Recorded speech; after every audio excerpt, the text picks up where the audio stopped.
Hello दोस्तों, एक बार फिर से स्वागत है आपका आरंभ स्टडी पॉइंट में। आज हम पढ़ने वाले हैं क्लास 6 हिस्ट्री का। ये आपका 10वां अध्याय है, शहरी एवं ग्राम्य जीवन। शहरी एवं ग्राम्य जीवन।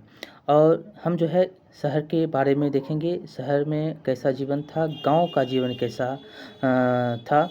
और यहाँ पर हम जो है पढ़ने वाले हैं, ये आपका जो बुक है ये बिहार बोर्ड का बुक है। और बिहार बोर्ड के बुक को इसलिए हम पढ़ रहे हैं क्योंकि बिहार टीचर और जो भी आप एग्ज़ाम दे रहे हैं, लगभग बिहार के बारे में आपको अगर जानना है तो बिहार बोर्ड को आप पढ़िए। बिहार बोर्ड के जो भी सब्जेक्ट हैं उसको आप पढ़िए, उसमें बहुत सारे डिटेल के साथ आपको बताए गए हैं।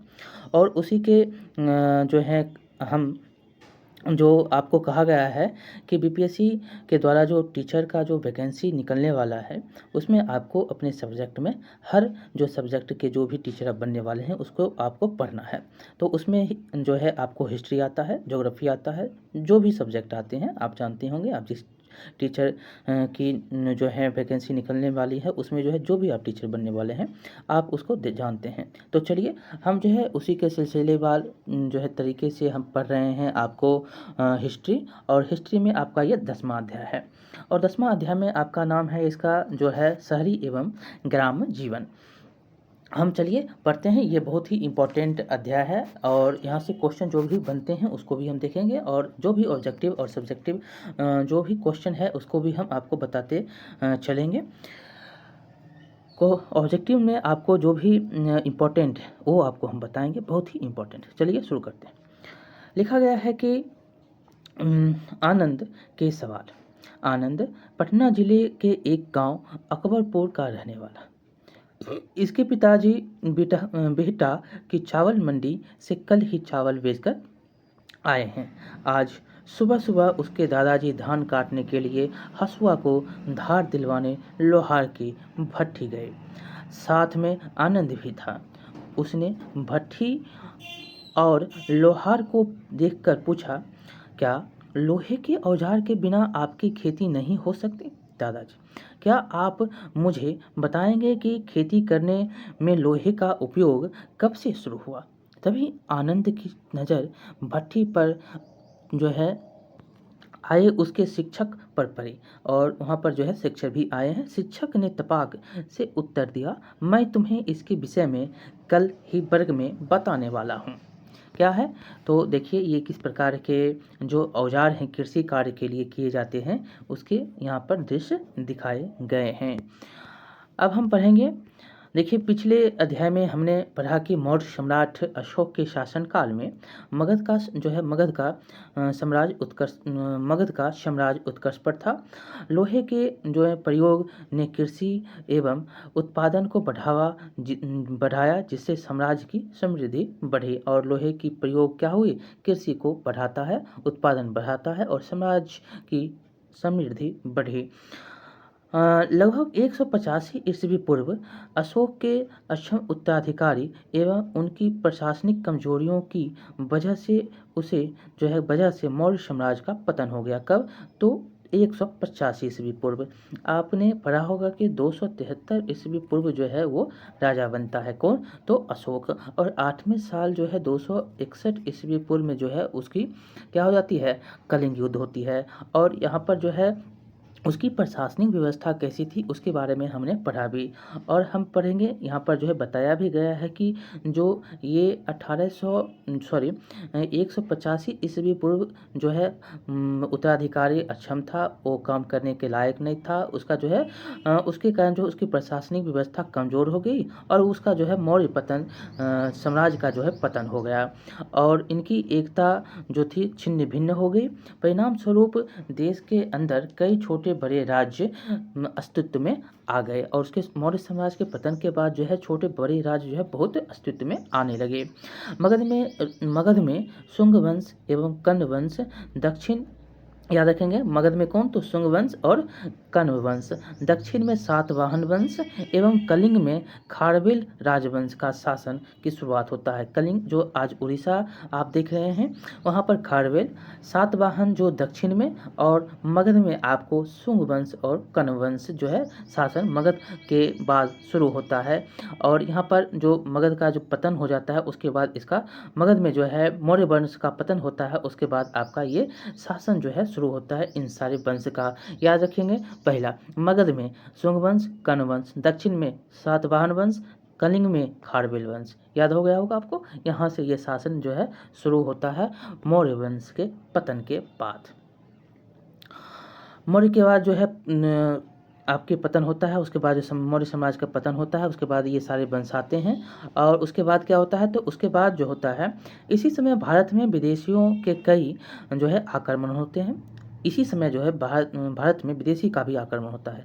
पश्चिमोत्तर तथा उत्तर भारत में कई भागों में हिंद यूनानियों का शासन स्थापित हुआ। हिंद यूनानी जो थे उसका शासन स्थापित जो है पश्चिमोत्तर और उत्तर भारत में जो है होता है।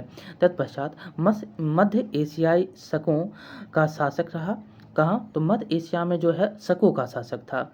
उसके बाद जो है कुषाण वंश के शासकों ने यहाँ शासन किया। मध्य एशिया में सबसे पहले शासक कौन, तो शक, उसके बाद कौन, तो कुषाण वंश जो है इसमें शासक करता है। इसके विषय में जो है पढ़ेंगे अगले अध्याय में, कुषाण वंश के शासन के बारे में, कुषाण वंश के बारे में भी पढ़ेंगे। और ये आपको याद रखना है कि आपको यहाँ पर जब मौर्य साम्राज्य का पतन होता है तो यहाँ पर मगध में आपको शुंग वंश और कण्व वंश आता है, और दक्षिण में सातवाहन वंश आता है, और कलिंग में खारवेल वंश आता है। और यहाँ पर कुछ विदेशी भी आक्रमण होता है, जिसमें कि पश्चिमोत्तर और उत्तर में जो है भाग में यूनानी का शासन होता है। और इसमें जो है तत्पश्चात जो है मध्य एशिया है उसमें शक का शासन होता है। उसके बाद जो है कुषाण वंश का शासन इसमें होता है। इसके बारे में हम अगले अध्याय में भी पढ़ेंगे विस्तार से। आगे है कि यद्यपि 200 ईस्वी पूर्व से 300 ईस्वी तक 200 ईस्वी पूर्व से 300 ईस्वी तक भारत में लगातार राजनीतिक परिवर्तन जो है हो रहे थे, फिर भी यह काल कृषि एवं उद्योग के लिए काफ़ी महत्वपूर्ण साबित हुआ। इस काल में कृषि का प्रसार, नए शहरों का विकास, उद्योग एवं व्यापार में अभूतपूर्व प्रगति हुई। एक तरफ व्यापारियों ने उपमहाद्वीप के अंदर स्थल मार्ग की खोज की, तो दूसरी तरफ जो है एशिया, पूर्वी अफ्रीका तथा दक्षिण पूर्व एशिया के रास्ते भी खुले। तो देखिए यहाँ पर जो है व्यापारी क्या करता है, तो उत्तर जो है उपमहाद्वीपीय स्थल मार्ग खोजता है उपमहाद्वीप में व्यापारी ने, और दूसरा तरफ जो पश्चिम एशिया का जो भाग है, ये जो भाग देख रहे हैं इसमें पूर्वी अफ्रीका और दक्षिण पूर्व एशिया के रास्ते भी यहाँ पर अब खुल गए थे। इसके जो है इस अध्याय में आप मौर्योत्तर कालीन कृषि एवं व्यापार का अध्ययन करेंगे। किसका, तो मौर्योत्तर काल का जो कृषि व्यापार था वो किस प्रकार का था। ये देख सकते हैं व्यापारिक मार्ग जो है भारत का किस प्रकार था। भारत का जो है व्यापारिक मार्ग, ये भारत का जो है ये जो भाग देख रहे हैं, ये भाग खुलता है पश्चिमोत्तर का भाग, जो कि मध्य एशिया को जोड़ता है, जो अफ्रीका को जोड़ता है। और यहाँ पर आपको ये पूरब का भाग जो दिख रहे हैं, पूरब का भाग बर्मा की ओर जो रास्ता जाता है, और ये जो भाग है जो कहाँ, चीन और रूस की ओर रास्ते जाते हैं। ये व्यापारिक मार्ग आपको दिख रहे हैं, व्यापारिक मार्ग है। और पश्चिम एशिया, दक्षिण और दक्षिण पूर्व एशिया का मार्ग आपको यहाँ पर दिख रहा है, ये मार्ग। तो अब हम आगे देखेंगे खेती का मौर्योत्तर काल में, इसमें जो है ज़्यादातर आपको बताया गया है। और इसमें देखेंगे खेती का विकास कैसे होता है। तो खेती के विकास में लोहे और औजार का विशेष महत्व रहा। वैसे तो आप पढ़ चुके हैं कि खेती का प्रारंभ हजारों वर्ष पहले लोगों ने शुरू कर दिया था, लेकिन उत्पादन इतना अधिक नहीं था कि उसे लोग बाजार में जाकर बेच सके और अपनी अतिरिक्त ज़रूरतों को पूरा कर सके। मौर्य काल में लोगों के द्वारा जो लोहे के औजार बनाए गए, उससे खेती का काम तेजी से होने लगा। मौर्योत्तर काल में भी इसके विकास का क्रम जारी रहा। लोगों ने लोहे के कुल्हाड़ी के जो लोग थे वो लोहे के कुल्हाड़ी से जंगल को साफ कर जमीन को खेती के लायक बनाया। लोहे का जो है प्रयोग करता है कुल्हाड़ी के रूप में, और जो है जंगल काटता है और खेती के लिए उसको बनाता है। लोहे के फाल से खेतों की जुताई आसानी से गहराई तक के किए जाने लगे। ऐसा नहीं था कि पहले खेती के लिए जंगल को साफ नहीं किया जाता था, लेकिन लोहे की जगह लकड़ी, पत्थर और कांसे के औजारों का प्रयोग होता था। ये क्वेश्चन आपसे पूछे गए हैं। पहले लोग किसका उपयोग करते थे? लोहे का नहीं, किसका? तो पत्थर का, लकड़ी का, कांसे का, इसका उपयोग जो है औजार के लिए करते थे। जब लोहे का प्रयोग होने लगा तो जल्द ही जल्द जो है साफ सब कुछ होने लगे थे। जंगल का जो है प्रयोग पहले भी काटने में, खेती के लिए किया जाता था। और जो है यहाँ पर किससे काटा जाता था? तो उसकी लोहे की जगह जो है लकड़ी, पत्थर, कांसे का औजार प्रयोग किया जाता था। खेती के विकास में लोहे के औजारों के साथ साथ जो है अधिरोपण तकनीक का भी जो है विकास महत्व रखता है, विशेष महत्व था। जैसे अधिरोपण में जो था, एक धान का बीज तैयार करना और पुनः रोपने से उत्पादन में कई गुना वृद्धि हुई। और बीज पहले तैयार हो गया, उसके बाद जो है रोपने की विधि हुई, इससे जो है उत्पादन में वृद्धि बहुत ही ज़्यादा हुई। सिंचाई की व्यवस्था क्या थी? तो हमारे यहाँ खेती में जो है खेती जो है मानसून पर निर्भर है। और अगर वर्षा होती है तो खेती होगी, अन्यथा सूखा का सामना करना पड़ेगा। ऐसी ही परिस्थितियाँ होती है। अतः खेती के लिए सूखे से निपटने हेतु प्राचीन काल से ही प्रयास जारी है। उत्तर वैदिक काल में घंटी यंत्र के प्रयोग, मतलब रेहड़ का वर्णन मिलता है। उत्तर वैदिक काल में किसका प्रयोग मिलता है? घंटी यंत्र का, जिसको रेहड़ बोलते हैं। यद्यपि सिंचाई हेतु नहरें, कुओं, तालाबों और कृत्रिम झीलों का उपयोग मौर्य काल में भी होता था। इसके जो है लेकिन उसके बाद के शासकों ने इससे उत्तरोत्तर विकास किया और जो है जिससे उत्पादन में वृद्धि हुई। देखिए, सुदर्शन झील के बारे में यहाँ पर दिया गया है। तो सुदर्शन झील का निर्माण सर्वप्रथम चंद्रगुप्त मौर्य ने करवाया था। क्वेश्चन ये बहुत बार पूछे गए हैं। सुदर्शन झील का निर्माण सबसे पहले किसने करवाया? तो चंद्रगुप्त मौर्य ने करवाया। यह गुजरात में स्थित है। कहाँ पर है सुदर्शन झील? तो गुजरात में। चंद्रगुप्त मौर्य के द्वारा सुदर्शन झील का निर्माण करवाया गया। ये गुजरात में स्थित है। इस झील से सिंचाई के लिए नहरें निकाली गई, लेकिन 400 साल बाद आए भयंकर तूफान से इसके तटबंध टूट गए और उसका सारा पानी बह गया। कब? तो 400 साल बाद। इसकी जानकारी हमें रुद्रदामन नामक शासक के एक अभिलेख, चूनागढ़ अभिलेख से मिलता है। बहुत बार क्वेश्चन पूछे गए हैं। चूनागढ़ अभिलेख से आपको क्या मिलता है? चूनागढ़ अभिलेख जो है रुद्रदामन नामक शासक के एक अभिलेख, किसके? तो रुद्रदामन नामक शासक थे, उनके अभिलेख जो थे चूनागढ़ अभिलेख। इसमें जो है तटबंध टूटने का जो है और भयंकर तूफान का उल्लेख आपको मिलता है, जिससे सुदर्शन झील के जो विनाश होता है भयंकर तूफान के कारण, जो है यहाँ पर उसका जो है पानी सारा बह जाता है 400 साल बाद।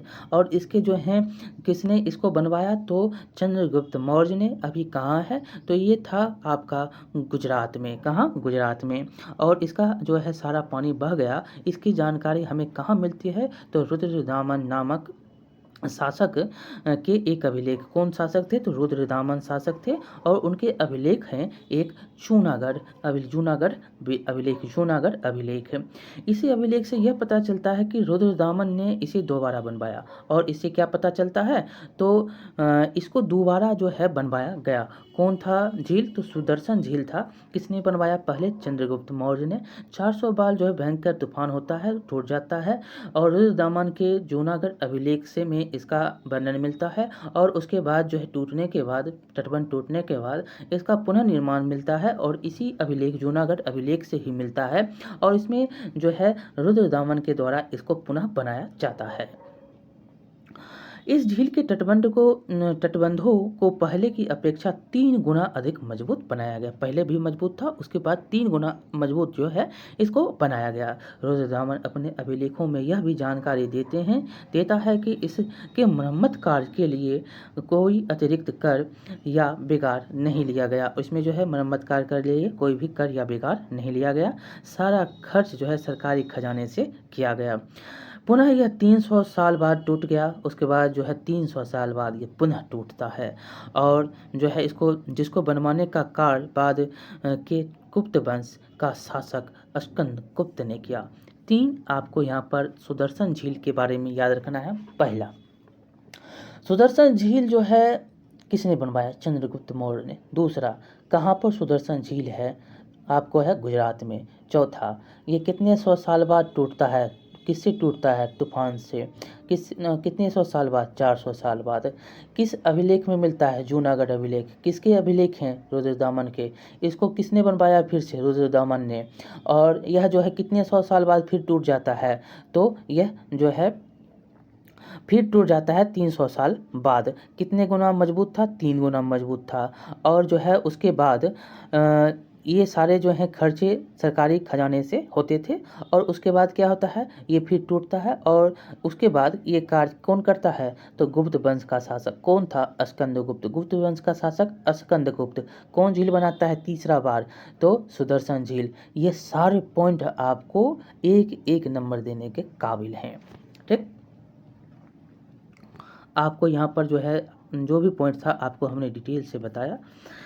अगला अब हम पढ़ेंगे कि आप अपने शिक्षक की मदद से यह चर्चा जो है अपने इलाके की सिंचाई कौन कौन से साधन उपयोग करते हैं, इसके बारे में आपको बताना है। देखिए, खेती के विकास के फायदे। खेती के विकास के फायदे, सिंचाई और औजारों के प्रयोग से अनाज का उत्पादन बढ़ा, लोगों को खेती के कार्य में रोजगार मिला और साथ ही साथ उनको जो है मजदूरी भी बढ़ी। राजाओं द्वारा सिंचाई का प्रबंध किए जाने से एवं उत्पादकता बढ़ने से उन्हें पहले की अपेक्षा अधिक राजस्व प्राप्त होने लगी।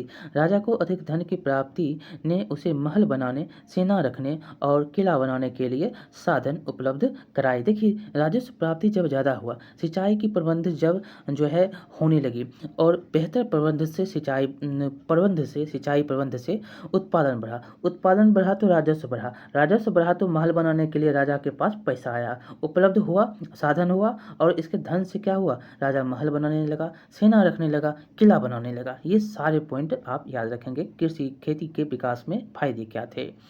अधिक उत्पादन ने उद्योगों को भी प्रोत्साहन दिया। व्यापार का विकास जो है एक प्रमुख परिणाम इसमें आपको खेती के फायदे में दिखते हैं। देखिए, इसमें व्यापार में इस काल में व्यापार एक वाणिज्य का विकास बड़े पैमाने पर हुआ। और व्यापार की प्रगति के लिए मौर्य काल में ही कई स्थल मार्गों का निर्माण एवं विकास किया गया था। पाटलिपुत्र से तक्षशिला तथा पाटलिपुत्र से ताम्र लिपि जो बंगाल को जोड़ने वाली सड़क स्थलीय व्यापार के लिए महत्वपूर्ण साधन थे। याद रखेंगे, कहाँ से कहाँ व्यापार के लिए सड़क जुड़े थे, तो पहला पाटलिपुत्र से तक्षशिला, तो तक्षशिला अभी पाकिस्तान में है। पाटलिपुत्र से ताम्र लिपि जिसको बंगाल कहते हैं, ताम्र लिपि किसको, तो बंगाल को। पाटलिपुत्र से तक्षशिला, पाटलिपुत्र से ताम्रलिपि बंगाल जोड़ने वाले जो हैं स्थलीय व्यापार के महत्वपूर्ण ये सड़क थे, साधन थे। मौर्योत्तर काल में दक्षिण भारत में व्यापारिक मार्गों का विकास हुआ। और कहाँ पे, तो मौर्योत्तर काल में ये व्यापार होता है और व्यापार में जो है मार्गों का विकास जो है, व्यापारिक मार्गों का विकास होता है मौर्योत्तर काल में दक्षिण भारत में।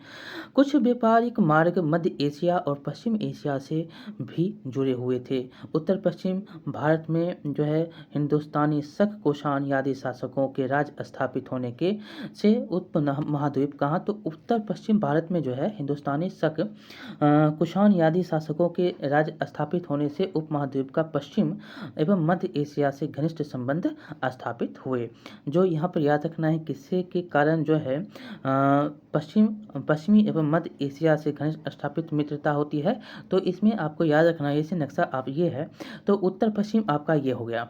ठीक, उत्तर पश्चिम तक्षशिला का जो रास्ता है वो, और वो जो ये जो है भारत में जो हिंदुस्तानी शक जो कुषाण था, शक और कुषाण जो था, शक कुषाण, यादि शक भी था और कुषाण भी था। यादि शासक से जो है शासकों ने राज्य स्थापित होता है। यहाँ पर राज्य स्थापित होने से यहाँ पर जो है उत्तर पश्चिम भारत में जो है हिंदुस्तान में जो है हिंदुस्तानी शक और कुषाण का शासक स्थापित होता है। और इसके कारण जो है उपमहाद्वीप का पश्चिम उपमहाद्वीप जो है, पश्चिम ये जो उपमहाद्वीप है पश्चिम एवं मध्य एशिया के घनिष्ठ संबंध स्थापित होते हैं। मध्य एशिया और पश्चिमी में जो है यहाँ पर स्थापित जो है मित्रता होती है। उसके बाद जो है मध्य एशिया से भारत होते हुए एक व्यापारिक मार्ग गुजरता था, और मध्य एशिया से जो है भारत होते हुए एक व्यापारिक मार्ग गुजरता था जो चीन को रोमन साम्राज्य के पश्चिमी प्रांतों से जोड़ता था। ये जो है व्यापारिक मार्ग जो गुजरता था, ये चीन के रोमन साम्राज्य के पश्चिमी प्रांतों से, पश्चिमी की जो प्रांत था रोमन साम्राज्य का, वहाँ जाकर ये जोड़ता था। ये याद रखेंगे, मध्य एशिया से भारत होते हुए कौन रास्ता, तो व्यापारिक मार्ग जो गुजरता था वो किसको किससे जोड़ता था, तो चीन को रोमन साम्राज्य के पश्चिमी प्रांतों से जोड़ता था। यह जो था यह रेशम मार्ग था। क्या था, यह रेशम मार्ग था। यह जो पश्चिमी एशिया, ये क्वेश्चन आपसे पूछा भी जाता है। तो ये क्वेश्चन जो है व्यापारिक मार्ग जो गुजरता था वो चीन के रोमन साम्राज्य से पश्चिमी प्रांतों से जोड़ता था, जो मध्य एशिया से भारत होते हुए आता था, और यह जो है रेशम मार्ग था। क्या था, यह रेशम मार्ग था, क्योंकि चीन से होने वाले रेशम का व्यापार प्रायः इसी मार्ग से होता था। आपसे क्वेश्चन भी पूछा जाता है कि कौन सा मार्ग जो है रेशम मार्ग कहलाता था, तो रोमन साम्राज्य से पश्चिम प्रांतों को जोड़ने वाला जो रास्ता था, जो मध्य एशिया से भारत होते हुए व्यापारिक रास्ता जो आता था। ये याद रखेंगे, ये क्वेश्चन आपको पूछने वाला है, पूछे गए क्वेश्चन है। ये जो है रेशम मार्ग था, इसी के रास्ते जो है रेशम का व्यापार होता था। रोमन साम्राज्य से होने वाले व्यापार का एक बड़ा भाग जो है इन्हीं क्षेत्रों से जुड़ा हुआ था। रोम भारत में निर्मित विलासिता की सामग्री, जो रोम जो था वो भारत में निर्मित विलासिता की सामग्री जैसे कि रेशम, मसाला, मोती, हाथी दांत से बने आभूषण आदि का एक बड़ा ग्राहक था। यहाँ पर क्वेश्चन पूछा गया है कि रोम जो है भारत से क्या खरीदता था, तो रेशम, मसाला, मोती, हाथी दांत से बने आभूषण आदि का बड़ा जो है ये रोम ग्राहक भारत का था। अब है संगमकालीन व्यापार। लिखा गया है कि दक्षिण भारत में दूसरी शताब्दी ईसा पूर्व से लेकर तीसरी शताब्दी तक संगम काल का नाम से ये जाना जाता है। दूसरी जो शताब्दी है 100 कुछ से लेकर, दूसरी शताब्दी पूर्व से 100 कुछ से लेकर तीसरी शताब्दी तक, तीसरी जो शताब्दी है 200 कुछ तक जो है इसको संगम काल के नाम से जाना जाता है। इस दौरान जो है भारत में व्यापक व्यापार वाणिज्य के प्रमाण मिलते हैं। संगम साहित्य के अनुसार यहाँ की भूमि काफ़ी उर्वर थी। पर्याप्त मात्रा में अनाज, फल, फूल, मसाले, मांस या मछली यहाँ के लोगों को उपलब्ध थे। कृषि से प्राप्त राजस्व का आय प्रमुख स्रोत था, लेकिन आंतरिक एवं विदेशी व्यापार संगम काल के समृद्धि का मुख्य कारण था। क्या था, जो व्यापार होते थे विदेशी व्यापार और आंतरिक व्यापार, वो जो मुख्य कारण संगम काल के थे। कई बंदरगाह वाले शहर व्यापार के केंद्र थे, जिन्हें पुहार भी जिसमें जो है पुहार भी एक था, जो एक बंदरगाह था व्यापारिक केंद्र के रूप में, एक पुहार था जो उसमें एक था। सर्वाधिक लाभप्रद समुद्री व्यापार दक्षिण भारत में होने वाले रोमन व्यापार था। क्या था, समुद्र के साथ जो है व्यापार होता था वो रोमन व्यापार था। दक्षिण भारत से होने वाले रोमन व्यापार थे जो सर्वाधिक समुद्री व्यापार था। दक्षिण भारत के तीनों राजवंश जैसे कि चोल, पांड, चेर ने संगमकालीन व्यापार को काफ़ी उन्नत बनाया। 3 राजवंश था दक्षिण भारत में, कौन कौन, चोल, पांड और चेर। क्वेश्चन जो है बहुत बार पूछे गए हैं। ये संगमकालीन व्यापार को जो है उन्नत बनाने का कार्य कौन करते हैं, तो भारत में जो है दक्षिण भारत में 3 राजवंश थे जो चोल, पांड और चेर थे। क्वेश्चन आपसे बहुत बार पूछे गए हैं। अब हम पढ़ेंगे संगम काल के बारे में।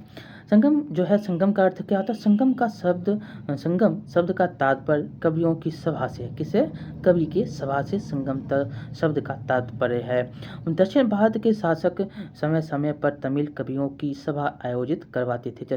दक्षिण भारत के शासक जो थे वो समय समय पर तमिल कवि का जो है सभा आयोजित करवाते थे। ये संगम कहलाता था। संगम किसके कहते हैं, तो संगम होता था कवि की सभा से, ये आपका शब्द है। इन कवियों का काम ऐसे साहित्य की रचना करना था जिससे तात्कालिक अर्थव्यवस्था, व्यापार तथा वाणिज्य एवं शिल्प आदि की जानकारी सभी को मिल सके।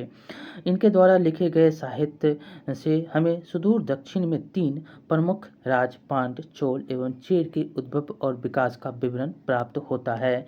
किसके, तो ये संगम जो होता था, संगम मतलब क्या? संगम का मतलब कवि, और कवि जो होते थे, संगम का मतलब क्या था? कवियों की सभा। और सभा में जो है सभा शासक के द्वारा, जो भी दक्षिण भारत के शासक थे उनको बुलाया जाता था, तमिल कवि थे, और उनको जो है राज्य में जो अर्थव्यवस्था है, जो व्यापार है, जो वाणिज्य है, जो शिल्प है, इनकी जानकारी उनको सभी सभी को मिल सके, वैसी रचना करने के लिए उनको काम दिए जाते थे। और वो जो है इसी के कारण आपको क्या मिलता है? तो प्रमुख राज्य मिलते हैं, पांडित चोर और चेल के नाम के, जो भी आपको उद्भव और विकास का विवरण जो है इन्हीं के कारण मिलता है, कवियों के कारण जो शिल्प मिलते हैं आपको।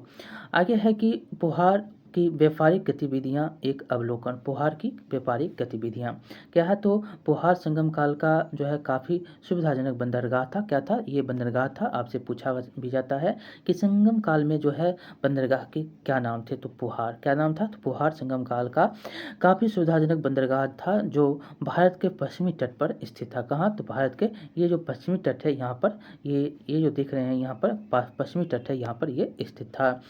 यहाँ विदेशों के माल लेकर आने वाले बड़े बड़े जहाज भी बिना पाल उतारे ही तट पर आ जाते थे, बिना पाल उतारे ही तट पर लग जाते थे। विदेशों से आयात होने वाले बहुमूल्य सामग्री गोदी बारे मतलब डॉक यार्ड भी उतारी जाती थी। ये बहुमूल्य सामग्री होती थी। विदेश से व्यापार के कारण पुहार के लोग काफ़ी धनी हो गए, और पुहार के जो लोग थे, बंदरगाह जो था पुहार, वहाँ पे जो है लोग रहते थे, वो धनी हो गए। इस नगर में अनेक ऊंचे ऊंचे एवं भव्य भवन थे। ये भवन कई मंजिल वाले थे। इनमें अलग अलग कक्ष थे। प्रत्येक भवन में गलियारे, बरामदे एवं अनेक कमरे होते थे। इन भवनों में जो है ऊपर तो धनी व्यापारिक का परिवार रहता था, और नीचे में के मंजिल में उपयोग व्यापार के लिए होता था। जो ऊपर में धनी व्यापारी रहते थे ऊपर, और नीचे व्यापार होता था। समुद्र तट पर स्थित व्यापारी जहाज़ों पर ध्वज लहराते थे। जो समुद्र पर तट पर जो स्थित जहाज होता था उसमें ध्वज लहराते थे। इनके साथ विभिन्न रंगों के झंडे भी होते थे, जो जहाज़ों पर लदे विशिष्ट प्रकार के माल तथा फैशन प्रस्तों के लिए उपयोगी सामान का एक विज्ञापन करते थे। और जो भी विज्ञापन फैशन प्रस्त के लोग उपयोगी के लिए होता था, यहाँ पर विज्ञापन जो जहाज में डंडे में जो है जो वहाँ पर जहाज में लदे जो भी सामान होते थे, जो माल होते थे, जो फैशन प्रस्त के उपयोगी सामान होते थे, उसके लिए विज्ञापन करते थे। वो झंडे जो विभिन्न रंग के होते थे वो। आप देखिए क्या है लिखा गया है? तो लिखा गया है कि क्या आपके गांव या शहर में व्यापारी भी इतनी ही समृद्ध थे जितने पुहार के व्यापारी थे। इनकी समृद्धि के क्या कारण थे? तो यहाँ पर पुहार बंदरगाह था, ये कारण था। आप देखेंगे संगमकालीन भारत के तटीय शहरों टोंडी, मुजलिस, पुहार, अरिकमेडु में यवन व्यापारी काफ़ी संख्या में रहते थे। कौन? तो अमीरकेंडु में यवन व्यापारी रहते थे। देखिए इसमें आपको संगमकालीन में तटीय शहर कौन था? टोंडी, मुजलिस, पुहार और अरकमेडु में जो है व्यापारी, यवन व्यापारी जो है रहता था। कौन व्यापारी? तो यवन। ये लोग बोतल में शराब, विभिन्न प्रकार के दीपक एवं सोना लाते थे। यवन व्यापारी जो थे ये शराब लाते थे, दीपक, सोना लाते थे। इसके बदले लोग जो है यहाँ से क्या लेते थे? काली मिर्च एवं अन्य मसाले तथा समुद्र एवं पर्वत के प्राप्त दुर्लभ वस्तुओं को यहाँ से ले जाते थे। काली मिर्च, मसाला, समुद्र से जो है प्राप्त, जो पर्वत से जो दुर्लभ वस्तु होता था उसको ले जाता था। यहाँ हुई खुदाई में रोमन सुराहियों के टुकड़े, रोमन ताम्र सिक्के और तथा ग्रेफाइट के चिन्हों वाले काले एवं लाल मिट्टी के बर्तन मिले हैं। ये क्वेश्चन को आप याद रखेंगे। ये टॉपिक यहाँ पर क्या क्या मिला है? तो संगमकालीन स्थान पे आपको मिलता है खुदाई में आपको रोमन सुराहियों के टुकड़े, रोमन ताम्र सिक्के, ग्रेफाइट के चिन्हों वाले काले एवं लाल मिट्टी के बर्तन मिले हैं, जिसमें हमें भारत का रोम के साथ व्यापार की जानकारी मिलती है। और रोम के साथ जो व्यापार होता था इसकी जानकारी हमको मिलती है, भारत के साथ होता था। भारत द्वारा जो है निर्यात किए गए सामान के बदले बड़ी मात्रा में सोने चांदी के सिक्के यहाँ आते थे, और भारत के द्वारा जो निर्यात किया जाता था उसके बदले में यहाँ पर सोने चांदी के सिक्के आते थे। विनिमय विनिमय के साधन सिक्के, विनिमय के साधन सिक्के, लेन देन के लिए जो होता था विनिमय किसको कहते हैं, लेन देन को। व्यापार वाणिज्य में विकास के साथ ही विनिमय मतलब लेन देन, विनिमय मतलब आप कुछ दीजिए हम कुछ लेंगे, आप हम देंगे आप लीजिए दीजिए, ये जो काम होता है लेन देन का वो जो है विनिमय कहलाता है। और व्यापार वाणिज्य में विकास के लिए विनिमय लेन देन के जो साधन हैं, विनिमय के जो साधन के रूप में सिक्कों का प्रचलन बढ़ा, लेन देन के साधन में सिक्कों का जो है प्रचलन बढ़ता है। और आपने पिछले अध्याय में संपत्ति और समृद्धि के प्रतीक के रूप में गाय को देखें, जो संपत्ति और समृद्धि के रूप में क्या था, तो गाय था। पहले व्यापार में वस्तु विनिमय प्रणाली प्रचलित थी, क्या था, वस्तु विनिमय, जो कोई सामान आप दे रहे हैं तो कोई सामान आप ले रहे हैं, ये जो है प्रचलित था, क्या था, व्यापार में पहले वस्तु विनिमय प्रचलित था।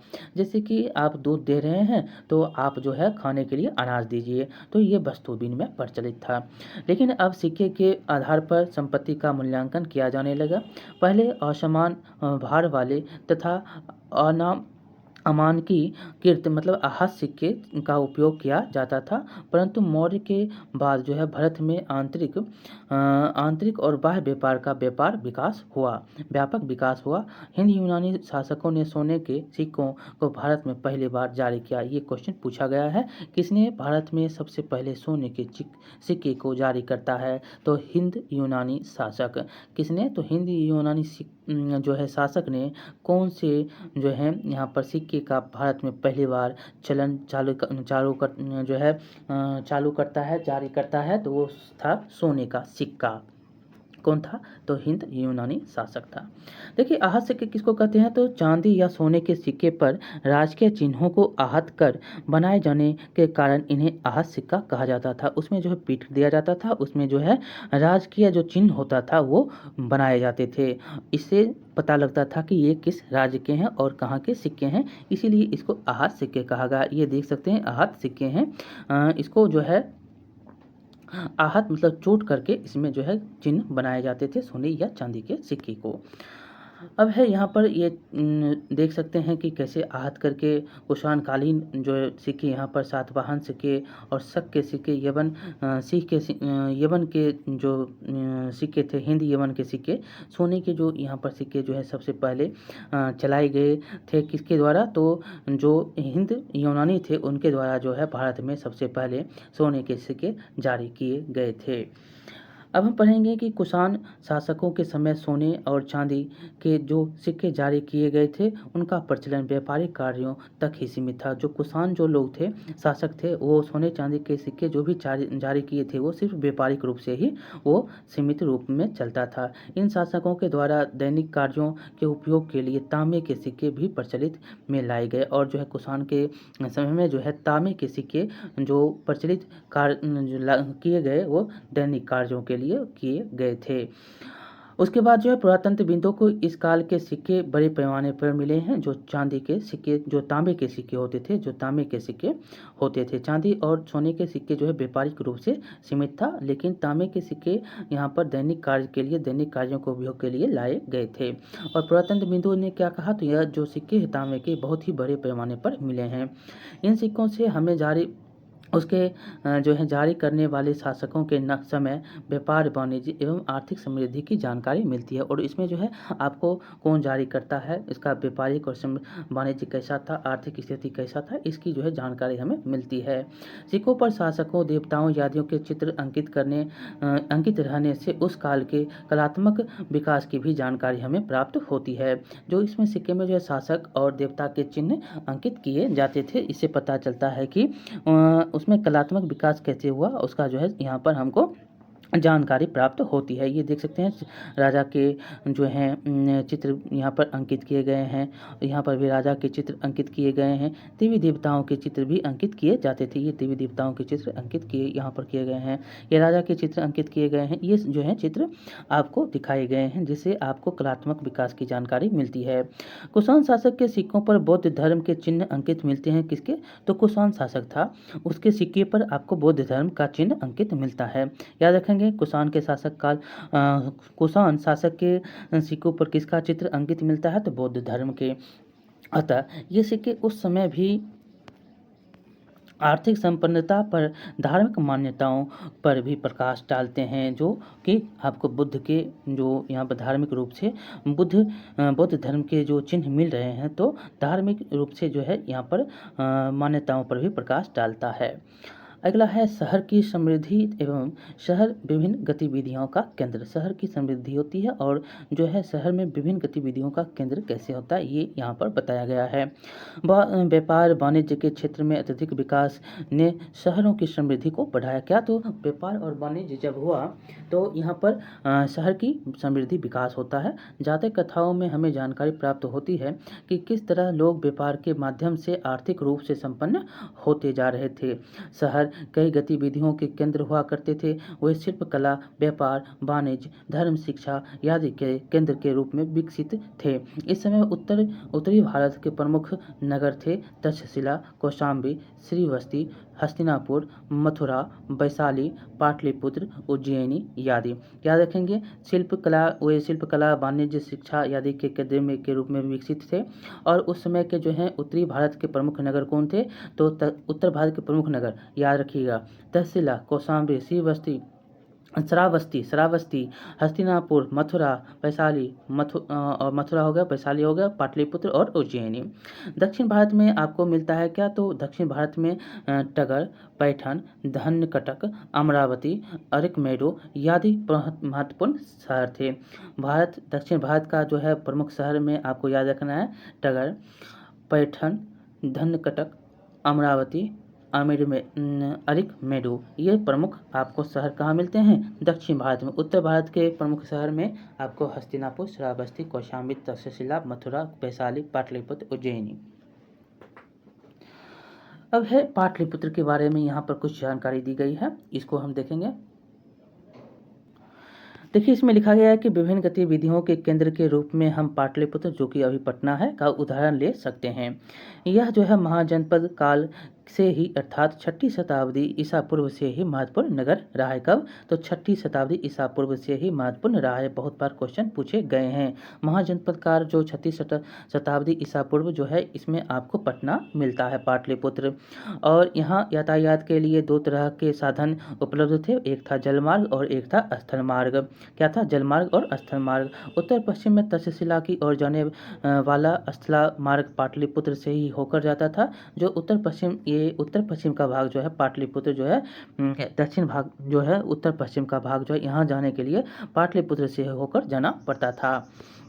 और दूसरी और जलमार्ग था जो कि ताम्रलिप्ति, जो बंगाल है, बंगाल बंदरगाह, यहाँ से रास्ता जाता था।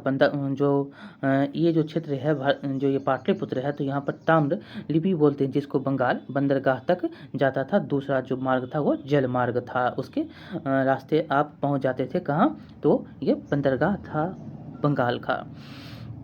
आगे है कि यह जो है बर्मा, श्रीलंका के लिए प्रमुख बंदरगाह था। कौन? तो बंगाल का जो बंदरगाह था वो जो श्रीलंका और बर्मा के लिए प्रमुख था। शहर के चारों तरफ से किलेबंदी की गई थी।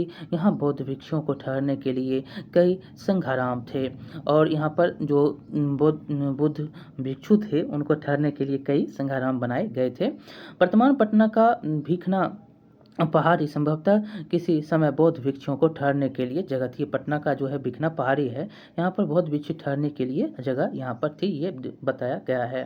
पाटलिपुत्र राजकीय एवं लोक कला के लिए प्रसिद्ध केंद्र के रूप में विकसित था। आसपास के किसान एवं पशुपालक अपने उत्पादन को बेचने शहर आया करते थे। पाटलिपुत्र हजारों वर्ष तक प्रशासनिक गतिविधि का प्रधान केंद्र बना रहा। यहाँ बड़े बड़े प्रशासनिक एवं सैन्य अधिकारी निवास करते थे, जो उच्च वर्ग के आय समूह के लोग के होते थे।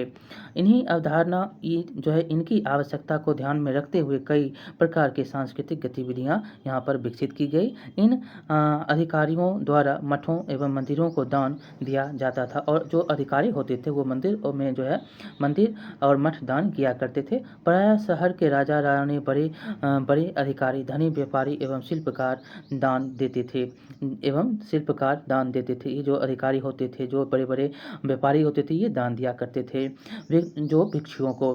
स्रोतों से जानकारी मिलती है कि यहाँ अस्त्र-शस्त्र बनाने वाले, रथ बनाने वाले, रथकार, सोनार, लोहार, बुनकर, बढ़ई आदि का निवास होता था। यहाँ पर जो है ये सारे निवास करते थे अस्त्र-शस्त्र बनाने के लिए। हमें उस समय के गाँव के बारे में अपेक्षाकृत कम जानकारी प्राप्त है, क्योंकि उस समय के गाँव की खुदाई पुरातत्वविदों द्वारा शायद ही हुए हैं।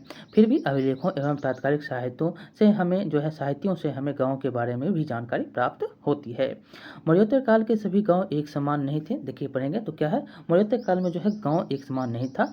उन पर कहीं पारिस्थितिक एवं जलवायु का असर था, तो कहीं सांस्कृतिक भिन्नता भी थी, और पहाड़ी एवं वन्य प्रदेश के गांव दूर दूर बसे थे एवं अन्य जो है उनकी जनसंख्या विरल थी, बहुत ही कम था। और जबकि गंगा घाटी गांव जो था वो क्या था, धनी आबादी से युक्त था। उत्तर भारत तथा दक्षिण भारत के गांव प्रशासनिक संरचना, स्थानीय प्रशासन थोड़ी भिन्न था, और उत्तर भारत में और दक्षिण भारत में जो है प्रशासनिक संरचना था वो थोड़ा स्थानीय प्रशासन में थोड़ा भिन्नता दिखती है। आइए देखिए गाँव का प्रशासनिक व जो है सामाजिक और प्रशासनिक स्तर कैसा था। तो गाँव में सबसे प्रभावशाली व्यक्ति गाँव का मुखिया होता था। गाँव का कौन? तो मुखिया, जिसे ग्राम भोजक भी कहा जाता है। गाँव के मुखिया को क्या कहते हैं? ग्राम भोजक। बहुत बार क्वेश्चन पूछे गए हैं। हम जो है यह पद वंशानुगत होता था। ग्राम भोजक का पद क्या था? वंशानुगत होता था। इसके पास गाँव में सबसे अधिक भूमि होती थी, और जो है इसके पास क्या था? तो सबसे गाँव में अधिक भूमि होती थी। ये खेती करने के लिए दास या गुलाम, जिसको बंधुआ मजदूर कहते हैं, वो रखते थे।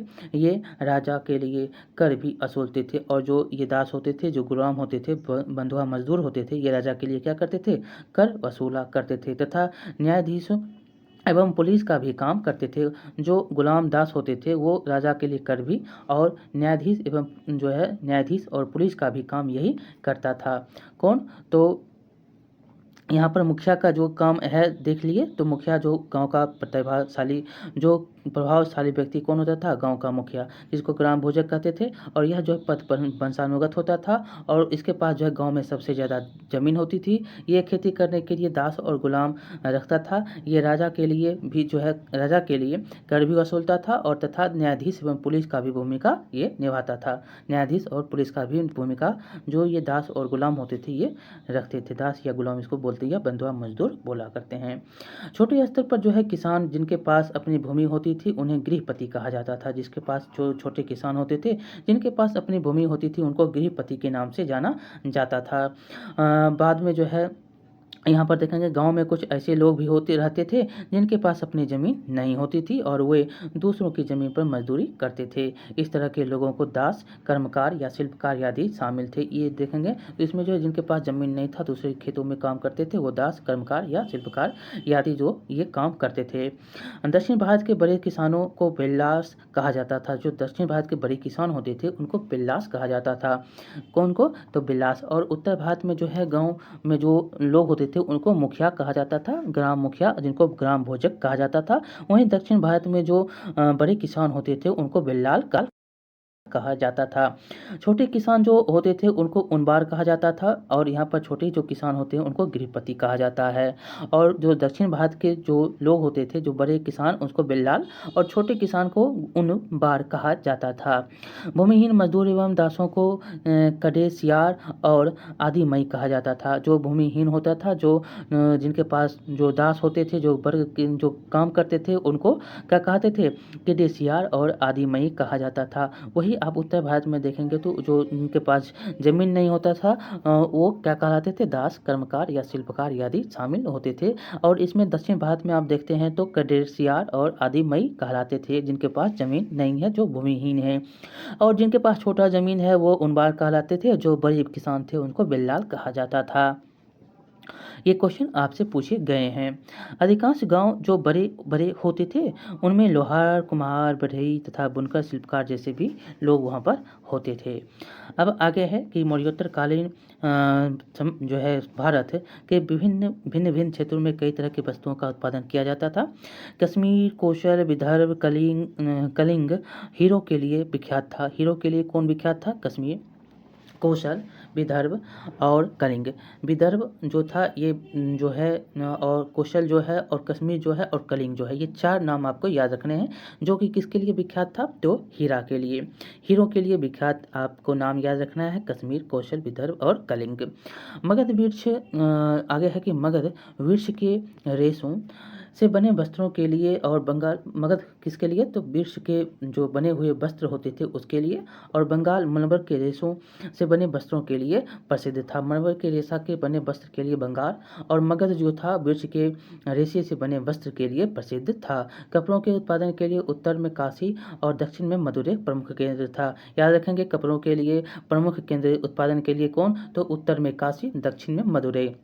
दक्षिण में मदुरै, उत्तर में काशी, मलबर का रेशा बंगाल, पेड़ का वस्त्र पेड़ के जो है रेशा से वस्त्र जो है मगध मगध और जो है उड़ीसा और उड़ीसा हो गया, और कौशल कश्मीर, विदर्भ से हीरा, ये सारे आपको याद रखने हैं क्या कहाँ से मिलता है।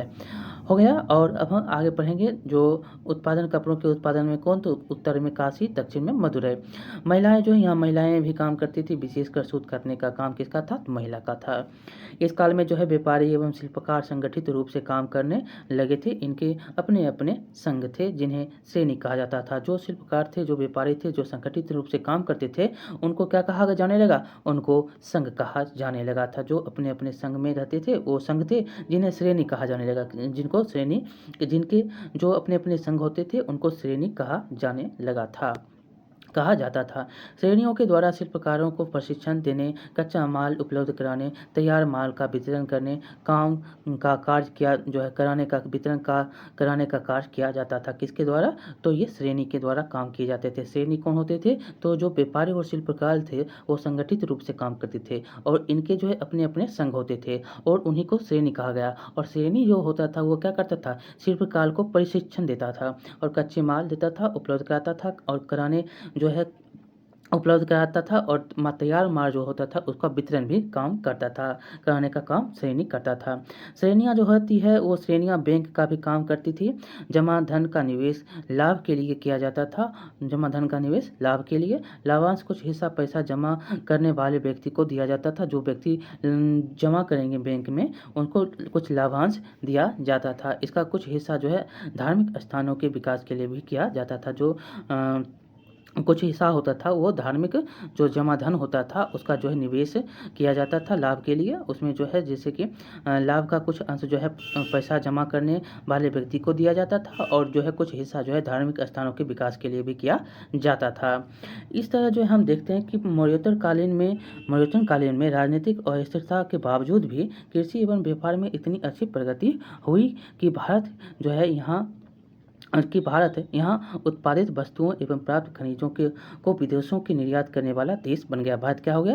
तो यहाँ पर जो है जो भी वस्तु था वहाँ पर जो वस्तु और खनिज को विदेश में निर्यात करने लगा था। भारत जो है यहाँ इतना प्रगति हुई थी खेती में।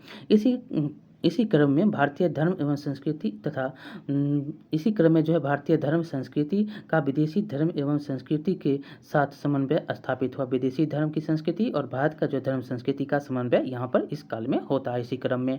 और परिणाम स्वरूप सुदूर पूर्व के देशों के कला एवं साहित्य भी इससे प्रभावित होती है, और इसके साथ ही सुदूर पूर्व के देश के कला और साहित्य भी इसमें प्रभावित होते हैं। अब देखेंगे एक जातक कथा है जो एक निर्धन की चतुराई। जातक कथा आपको यहाँ पर दी गई है, एक निर्धन की चतुराई क्या है? तो जातक कथा आम लोगों में प्रचलित थी जिनकी संकलन बौद्ध भिक्षुओं ने किया था। इस कथा में यह बताया गया है कि कैसे एक निर्धन व्यक्ति अपनी चतुराई से और व्यापार के माध्यम से धनी बन जाता है। एक निर्धन व्यक्ति है, अपनी चतुराई से क्या बनता है? धनी बन जाता है, व्यापार के माध्यम से धनी बनता है। देखिए, एक शहर में एक गरीब व्यक्ति था, उसके पास खाने के लिए पैसा नहीं था। उसने एक मरा हुआ चूहा देखा। उस चूहे को उठाकर उसने एक दुकान के मालिक को एक सिक्के में उसकी बिल्ली के लिए बेच दिया। दूसरे दिन जो है बड़ी जोरों की आंधी आई। वहाँ के राजा का बगीचा टहनियों एवं पत्तों से भर गया। राजा का माली उसे साफ करने के लिए परेशान था। तभी इस व्यक्ति ने बगीचे की सफाई का काम माली से इस शर्त पर ले लिया कि बदले में माली सारी टहनियाँ एवं पत्ते उसे दे देगा। बदले में क्या करेगा? जो है जो सारे क्या हैं पत्ती और टहनी हैं उसे दे देगा। माली तुरंत तैयार हो गया। उसी समय पास में बहुत से बच्चे खेल रहे थे। व्यक्ति ने उन्हें मिठाई का लालच देकर टहनियाँ एवं पत्तों को बाहर रखने को कहा। देखते ही देखते बगीचा बिल्कुल साफ हो गया और टहनियाँ एवं पत्ते भी एक जगह जमा हो गए। तभी राजा का कुम्हार बर्तन पकाने के लिए ईंधन की तलाश में उधर से गुजर रहा था। उस चतुर व्यक्ति ने उन टहनियों एवं पत्तों को उसके हाथ बेच दिया, जिससे उसके पास कुछ पैसा इकट्ठा हो गया। और उसके बाद क्या होता है, तो उसके बाद उस व्यक्ति को एक चतुराई सूझी। उसने एक बड़े बर्तन में पानी लेकर घास काटने वाले 500 व्यक्तियों को पानी पिलाया। उसकी सेवा भक्ति देखकर घास काटने वालों ने उससे कहा, तुमने हमारी प्यास बुझाई, बोलो हम तुम्हारे लिए क्या कर सकते हैं। उस व्यक्ति ने जवाब दिया, मैं आपको तब बताऊंगा जब मुझे आपकी सहायता की आवश्यकता होगी। चतुर व्यक्ति ने उसके बाद एक व्यापारी से दोस्ती कर ली। उस व्यापारी ने उसको बताया कि कल 500 घोड़ों के साथ एक व्यापारी शहर में आ रहा है। तभी उस व्यक्ति ने घास काटने वाले के पास जाकर कहा, कल तुम सभी मुझे एक एक गट्ठर घास दे देना और तब तक अपनी घास मत बेचना जब तक मेरी पूरी घास नहीं बिक जाए। इस बात पर उस व्यक्ति के पास 500 गट्ठर घास जमा हो गए। जब घोड़े के व्यापारी का कहीं घास नहीं मिला तो उसने उस व्यक्ति से 1000 सिक्के में इसके सारे घास खरीद लिए। इस तरह देखते देखते बड़ी वो अपनी चतुराई से वह निर्धन व्यक्ति धनी बन गया। तो इस प्रकार बच्चे को यहाँ पर देखेंगे तो क्या बच्चों को क्या आप बताएंगे कि घोड़ों का व्यापारी अपने घोड़ों के साथ शहर क्यों आया? तो घोड़ों का व्यापारी घोड़ों के साथ सामान लाद कर लाता था और सामान लाद कर ले जाता था। यहाँ पर घोड़ों को बेचता भी था और घोड़ों को नीलाम भी किए जाते थे। ये सारे घोड़ों के व्यापारी तो होते थे। और यहाँ पर आपको यहाँ पर एक कहानी बताई गई जो कि इस बात का साक्ष्य है कि एक निर्धन व्यक्ति कैसे चतुराई से राजा बन जाता है, धनी व्यक्ति बन जाता है व्यापार के माध्यम से। एक चूहा किससे शुरू होता है और घास की गठरी तक पहुंच जाता है और एक चूहा से बिल्ली मालिक को देता है। उसके बाद तूफान आता है तो तूफान से माली से वो क्या करता है तो कुछ सारे लकड़ी लेता है। लकड़ी कुम्हार को बेच देता है। उसके बाद घास पानी पिलाता है, घास वाले को पानी पिलाता है और घास गट्ठर ले लेता है। 500 गट्ठर जो भी गट्ठर थे वो 1000 में किसको, घोड़े व्यापारी को बेच देता है। इस प्रकार से ये कहानी चलता है और वह धनी व्यक्ति बन जाता है। तो इस प्रकार आपका ये चैप्टर समाप्त होता है। और यहाँ पर कुछ ऑप्शन हैं, ऑब्जेक्टिव क्वेश्चन 4-5 है, उसको भी हम देख लेते हैं। देखिए, छोटे एवं स्वतंत्र किसानों को क्या कहा जाता है? जो छोटे किसान हैं, जो स्वतंत्र किसान हैं, उनको क्या कहा जाता है? यहाँ पर आपको ये बताना है कि छोटे एवं स्वतंत्र किसानों को क्या कहा जाता है, जो स्वतंत्र हैं और जो छोटे हैं। आपको ग्राम भोजक कौन होते हैं? तो ग्राम भोजक जो होते थे वो क्या कहलाते थे, और गृहपति क्या कहलाते थे, और श्रेणी क्या कहलाता था, और बेल्लार क्या कहलाता था। यहाँ पर पहला तो बेल्लार जो होता था वो दक्षिण भारत में धनी व्यक्ति कहलाता था और स्वतंत्र और छोटे और स्वतंत्र किसान जो होते थे वो क्या कहलाते थे, ये कृषि श्रेणी कहलाता था। जो श्रेणी होता था वो क्या कहलाता था, जो छोटे और यहाँ पर जो श्रेणी होता था वो क्या कहलाता था, तो श्रेणी जो कहलाता था आपका, ये जो श्रेणी है ये क्या कहलाता था, जो यहाँ पर छोटे छोटे संघ होते थे उसी को श्रेणी कहते थे। यहाँ पर जो है ग्राम भोजक जो होता था वो ग्राम का मुखिया होता था, और यह जो है आपका गृहपति गृहपति क्या कहलाता था, गृहपति ही कहलाता था आपका छोटी किसान। आगे हम पढ़ेंगे, दूसरा है कि संगमकालीन दक्षिण भारतीय संपन्न किसानों को क्या कहा जाता था, तो बेल्लार कहा जाता था, बेल्लार कहा जाता था। तीसरा क्वेश्चन है, सुदर्शन झील का निर्माण सबसे पहले किसने करवाया, तो चंद्रगुप्त मौर्य ने करवाया। उसके बाद जो है किसने करवाया, तो सबसे बाद जो है उसके बाद रुद्रदामन, उसके बाद स्कंदगुप्त। रुद्रदामन का जूनागढ़ अभिलेख से जो है इसका प्रमाण मिलता है। चौथा क्वेश्चन है कि संगमकालीन व्यापारिक नगर कौन नहीं है, संगमकालीन जो है व्यापारिक नगर कौन नहीं है। इसमें आपको कन्याकुमारी जो है यहाँ पर नहीं है, टोंडी, पुहार और उरेयूर जो है ये सारे हैं, और यहाँ पर चौथा नंबर जो है ये नहीं है आपका। पुहार जो है ये संगमकालीन व्यापारिक केंद्र जो बहुत ही धनी हो गया था। उरेयूर, टोंटी ये है, कन्याकुमारी आपका नहीं है। तो आपका आंसर जो है हो गया नहीं है, पूछ रहा है तो ये हो जाएगा। और आपका इस प्रकार आपका ये जो चैप्टर है समाप्त होता है। बहुत ही इंपॉर्टेंट चैप्टर था। आपको कैसा लगा आप बताएंगे, लाइक करेंगे और शेयर करना नहीं भूलेंगे। मिलते हैं अगले चैप्टर में। बहुत बहुत धन्यवाद। ये चैप्टर जो था बहुत ही इंपॉर्टेंट आपका चैप्टर था। आपको जो है यहाँ से बहुत सारे क्वेश्चन पूछे जाते हैं, बहुत बार जो है, ज़्यादातर तो आपको सुदर्शन झील के बारे में ही यहाँ से पूछ लिया जाता है, किसने बनाया, कब बनाया और किसके द्वारा जो है बनाया गया, कितने बार बनाया गया। तो चलिए बहुत बहुत धन्यवाद, मिलते हैं अगले चैप्टर में। बहुत बहुत धन्यवाद।